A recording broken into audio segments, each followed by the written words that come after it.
Salam əziz şagirdlər. Bugün sizinlə birlikdə Bəxtiyar Vahabzadənin İstiqlal poemasına və onun təhlilinə baxmağa çalışacağıq. İzahımıza keçməzdən əvvəl bildirmək istərdim ki, kanalımızda digər bütün mövzularında video izahları yerləşdirilib. Videolarımızı bəyənib rəy yazmağı unutmayın. Hər birinizə uğurlar arzulayıram.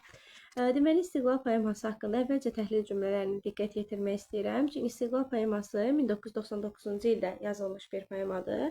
Adətən şagirdlərimiz İstiqlal poeması və Şəhidlər poemasını qarışdırırlar. Ona görə də biraz bu ikisi haqqında məlumat vermək istəyirəm. Şəhidlər poeması 1990-cı ildə yazılmışdır və bu poema sırf 20 yanvar hadisələrindən bəhs edir. Məhz 20 yanvar hadisəsinə həsr olunub.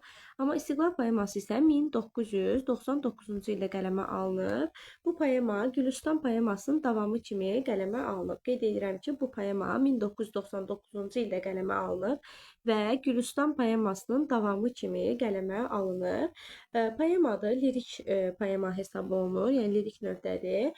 Həmçinin Şəhidlər poeması da, həmçinin Heydər Babaya Salam poeması da biz bunların üçünü oxşada bilərik ki, lirik poemalardır. Həm Heydər Babaya Salam, həm deməli Bəxtiyar Vahabzadənin Şəhidlər poeması və İstiqlal poeması. İndi isə İstiqlal poemasından danışaq. İstiqlal poemasında əsas bir çox məsələlər var. Dil məsələsi var. 20 yanvar hadisələrinə də toxunulub. Həmçinin İstiqlal poemasında əsas məsələ vətənin ikiyə bölünməsinin ağrı və acılarından doğan kədərdir. Deməli, İstiqlal poeması idi ki, Şəhidlər poemasına qarışdırmamalıyıq. Yəni, testlərdə də çox diqqətli olmalıyıq. Hər ikisi lirik poemadır. Lirik poemalarda ümumiyyətlə sujet olmur, sujet xətti olmur. Yəni, ona görə də təhkiyədən burada danışa bilmərik. Çünki təhkiyə epik əsərlər üçün xarakterikdir. Deməli, poemada biz nə görəcəyik? Vətənimizin ikiyə bölünməsindən bilirik ki, Gülüstan və Türkmənçay müqavilələrinə görə Azərbaycan iki hissəyə bölünür. Şimali Azərbaycan və Cənubi Azərbaycan və bu da həmin mövzuda yazılmış əsərlərdən biridir. İstiqlal poeması da bu məqamda ortaya çıxır. Bəxtiyar Vahabzadə müstəqillik əldə etdikdən sonra 1999-cu ildə Gülüstanın davamı kimi yazır İstiqlal poemasını və yadda saxlayırıq ki, İstiqlal poemasında Şəhidlər poemasından bəzi hissələr verilib. Bir daha deyirəm, İstiqlal poemasında Şəhidlər poemasından bəzi hissələr burada da istifadə olunub. Əsərdə xalqımızın igid övladlarının mübarizəsindən, şahidlərimizin qanı bahasına əldə edilmiş müstəqillik və azadlıqdan qürurla danışılır. Mən bunu qeyd edəcəm ki, bu həm də Şəhidlər poemasında da var. Yəni, Şəhidlər poemasında da şəhidlərimizin şəhidliyinin bir növ tərənnümü var. Burada da şəhidlərin şəhidliyindən, azadlıqdan qürurla danışır Bəxtiyar Vahabzadə. Burada şeirimizə, yəni poemamıza daha doğrusu baxaq. Təhlil eləyək. Dünya çalxalandı, sular duruldu, tərsinə dolanda əsrin məhvəri, zaman hökm elədi, vaxt hakim oldu, ayağa qaldırdı qul millətləri. Müəllif deyir ki, dünya artıq dəyişir, vaxt getdikcə digər qul millətlər, yəni digər asıl dövlətlər müstəqillik qazandı və hətta kölə Afrikanın kölə zəncisi də müstəqillik qazanır. Yəni, bunu müqayisəli şəkildə təqdim edir ki, onlar belə müstəqillik qazandılar. Amma mənim ahım göyə dirək oldu və Allah'a sual verir ki, sən zəncirin bəxtini açdın, bəs mənim bəxtimi nə zaman açarsan? Yaman uzun çəkdi, hökmü bu qəsdin, ayrılıb ikiyə döndü bir vətən. Deməli, bizim yəni parçalanmağımızın, Şimali və Cənubi Azərbaycana parçalanmağımızın uzun müddət çəkdiyini qeyd eləyir. Yəni, ayrılıq daha uzun çəkib. Gülüstanı, yəni Gülüstan müqaviləsini İfritə adlandırır, bunu yadda saxlayırıq. Bir də Gülüstan tikanlı məftil adlandırır. Deyir ki, Gülüstan tikanlı məftilə döndü bizim aramızda.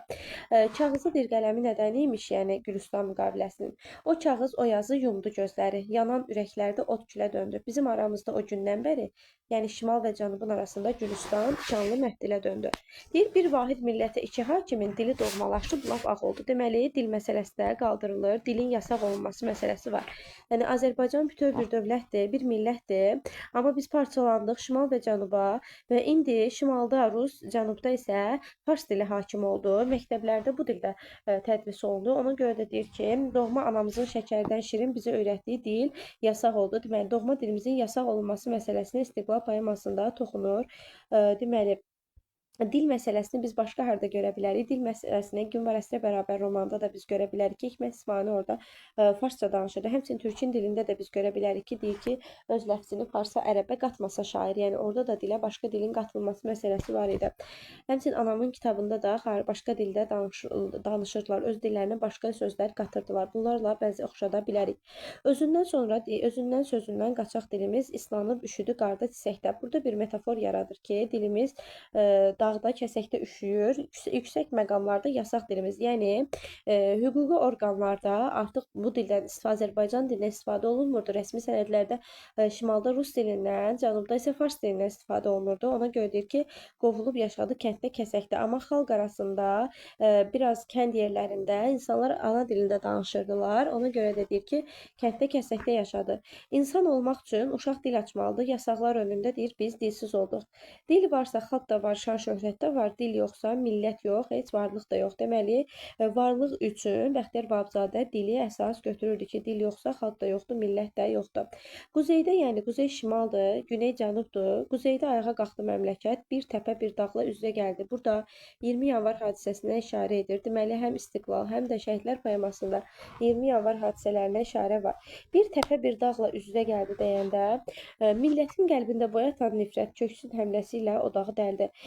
Burada yəni SSR təbii ki Sovet ordusuyla, Qızıl orduyla bizim Əliyalın xalqımızı nəzərdə tutur ki, xalq əliyalın vəziyyətdə tankların qarşısına çıxır, bir təpə bir dağla üz-üzə gəlir. Millətin qəlbindəki nifrət deməli baş qaldırır. Yaman acıq gəldi bu nifrət ona. Yəni Rusiyaya bizim nifrətimiz çox acıq gəldi. Ona görə də tankların altında əzdi bu milləti. Sığdıra bilmədi dağ qüruruna, təpə önündəki məğlubiyyəti. Baxın, onlar zahirən yəni bizi qırsalar da, qırsalar da üzr istəyirəm bir dəqiqə. Deməli, zahirən qırsalar da, deməli, dağ əslində xalqımızın mənəvi qələbəsi var burada. Xalq əliyalın vəziyyətdə tanklara qarşı mübarizə aparır, öz azadlığını tələb eləməyə başlayır və bundan sonra müstəqilliyə doğru iri addımlar atılır. Ona görə də deyir ki, təpə önündəki məğlubiyyəti, yəni ruslar məğlub oldular qarşımızda. Millət olur arzu niyyəti, inamı, inadı öz imanı ilə dərk edib bu haqqı, bu həqiqəti suvardıq torpağı şəhid qanı ilə və deyir ki, biz deməli, torpağı şəhid qanı ilə suvardıq. Eşidib qəlbimin üsyan səsini, yazdım şəhidlərin faciəsini, dilək bir artıq burada şəhidlər poemasından nüanslar veririk ki, azadlıq ağacı bar verə bilməz şəhidlər qanı ilə suvarılmasa. Yəni şəhidlər olmasa, xalq şəhidlər verməsə, bu zaman azadlıq da olmaz. O şənbə gecəsi səhər gecikdi. 20 yanvar hadisələri şənbə gecəsində baş verir. Deyir, zaman itirmişdi o gün sağ solu. Ömürdən keçərək keçdi şəhidlər bir qanlı gecədə 1000 illik yolu. Yəni bir tarix yazdılar, 1000 illik yol getdilər bir gecədə. Qatil gülbəsinə qurban gedərkən gözünü sabaha dikdi şəhidlər. Yəni onlar sabahları düşündülər. Onlar sabahlarımızın, yəni gələcəyimizin müstəqilliyini düşündülər və bu düşüncə ilə irəli getdilər. Üç rəngli bayrağı öz qanları ilə vətən göylərinə çəkdi şəhidlər. O şənbə gecəsi, o qətil günü biz çox namümkünü mümkünə döndərdik. Yəni elə bu özü namümkün idi əslində. Çox rus, yəni Qızıl Ordunun qarşısına əliyalın çıxmışdı xalqımız və biz namümkünü mümkünə döndərmişdik. Xalqın qəlbindəki qorxu mülkünü o gecə dağıdıb sökdü şəhidlər. Yəni SSR kimi bir SSR-nin ordusu kimi bir ordunun qarşısında xalqımız əvvəllər müəyyən dərəcədə bir qorxu var idi. Amma bu hadisələrdən sonra, 20 yanvar hadisələrindən sonra artıq xalqın qəlbindəki qorxu mülkü tamamilə dağıldı. Şəhidlər o qorxunu yıxıb sökdülər və xalqımız igidcəsinə mübarizəyə başladı və azadlığını qazandı. Deməli, quzeydə yerini göstərdik ya da. Baxın, artıq quzeydə biz Rusa öz yerini göstərdik. Yəni müstəqilliyə doğru addımlar atdıq. Zorun təməlini haqq deşə bildi. Yəni müstəqillik qazandıq. Gördük bizdən başqa bu gen dünyada bütün ayrılanlar birləşə bildi. Yəni demək istəyir ki, amma cənubla birləşə bilmədik. Yəni şimalda deyir biz ruslara öz yerini göstərdik, amma cənubla birləşə bilmədik və bizdən başqa bu dünyada bütün ayrılanlar birləşə bildi. Deyir biz birikən ikiyik. Yəni biz bir dövlətik Azərbaycan, amma iki yerə bölünmüşük. Şimal və cənub bu halımızla biri-birimizə həsrət qalmışıq. Biz hələ bu gün də xəyalımızla həsrətin üstündən körpü salmışıq. Bilirik ki, Xudafərin körpüsü şimal və cənubu parçalayır. Daş körpü, vəhdətim daş Xudafərin. Gərəksiz daşların qalağı oldu. Üstündən bir kimsə deməli, Xudafərin körpüsünü gərəksiz daş qalağı adlandırır. Bölünən bir xalqın gözdağı oldu. 2 əsrdir ki, o daş körpünün artıq 2 əsr keçib ki, bu tayında mənəm, o tayında isə cənublular. Sökülüb dağılır daşlar günbəgün, sərhəd diləkləri xəbərsiz oldu. Bizim qəlbimizdən keçən körpüdən. Aha, sonra deyir ki, artıq deyir çayın altındakı torpaq birdirsə, o tayı bu taydan ayırmaq olmaz. Yəni çayın altındakı torpaq bütöv Azərbaycan torpaqlarıdır və o tayı, yəni şimal və cənubu bir-birindən ayırmaq olmaz və köksünə dağ üstə dağ çəkilən xalq bizim qəlbimizə dağ çəkiblər. Amma bir gün biz də dağın köksünə, yəni bizə dağ çəkənlərin köksünə dağ çəkəcəyik. Yəni gələcəyə nikbin inamı var müəllifin. Bunu da Şəhidlər poeması ilə oxşadırıq ki, gələcəyə inanır. Məftil çəpərləri qıra bilən xalq bir il gec, bir il tez yenə də qıracaq. Yəni biz birləşəcəyik deyir. Torpağı yoğurur vaxt özü qanla. Yəni torpağı vaxt qanla yoğurur. Yəni vətən olmaq üçün şəhid qanları lazımdır. Vaxt gəldi bircə söz min dünya açır.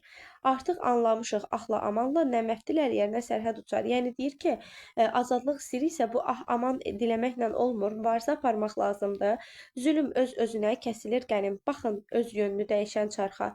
Suyun gəlməsinə şübhəm yox mənim. Bir vaxt şırıl-şırıl su gələn arxa. Deyir ki, bir vaxt deyir biz əgər müstəqilliyimiz olubsa, məsələn 1918-ci ildə AXC qurulub, vaxtilə bizim müstəqilliklərimiz olub və buna görə deyir ki, yəni dövlətimiz olub və buna görə deyir ki, mənim heç bir şübhəm yoxdur ki, vaxtilə su gələn arxa bir də mütləq su gələcək. Salaq yadımıza bu gün cahanın rəngləri dəyişən 5 qitəsini. Biz də görəcəyik Azərbaycanın güneyli-quzeyli xəritəsini. Yəni deyir ki, bu gün cahanın rəngləri dəyişən 5 qitəsi var və inanır ki, bir gün şimal və cənublu Azərbaycan xəritəsini biz görəcəyik. Təbii ki, poema janrındadır, lirik poemada təkcə yoxdur. İstiqlal poeması dedik ki, şimal və cənuba parçalanma mövzusundadır əsas, amma dil məsələsi var, 20 yanvar hadisəsi var, Xudafərin körpüsü var, Gülüstan müqaviləsi var. Bunları hər birini yazaq, əzbərləyək. 1999-cu ildə Gülüstan poemasının davamı kimi yazılmışdır İstiqlal poeması.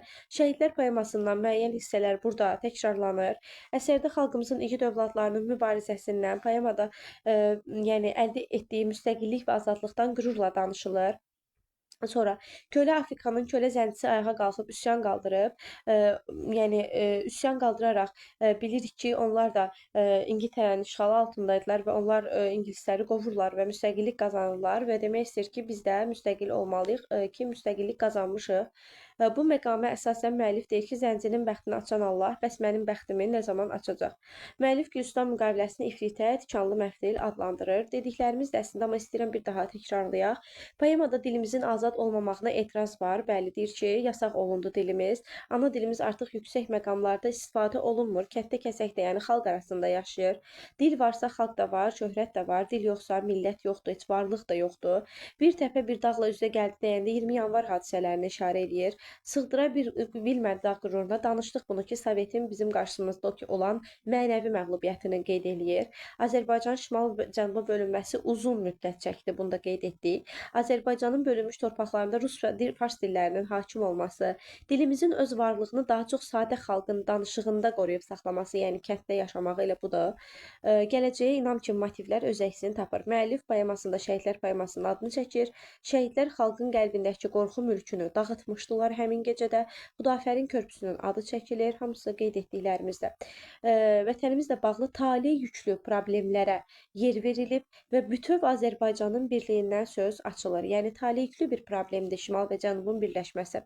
Vətənin ikiyə bölünməsindən ürək ağrısı ilə danışır. Amma bədbin deyil, əsər nikbin ruhdadır. Şəhidlər poeması da nikbin ruhdadır. Poema milli azadlıq uğrunda mübarizəyə həsr olunub. Eləcə də Şəhidlər poeması da milli azadlıq uğrunda mübarizədən bəhs edir. Millət öz arzusu, inamı, niyyəti, inadı, imanı ilə millət olur. Belə, poemada Şimali Azərbaycandakı istiqlal hərəkatı yüksək dəyərləndirilir. Biz bayaq burada da gördük ki, deyir ki, quzeydə yerini göstərdik ya da, yəni Şimali Azərbaycanda istiqlal hərəkatı qalxır və ya da düşmənə öz yerini göstəririk şimalda ki, istiqlal hərəkatından danışılır, cənubdakı yox. Şəhidlər poemasından da bu nümunələr verilir. Belə uşaqlar, sağ olun, hər birinizə uğurlar.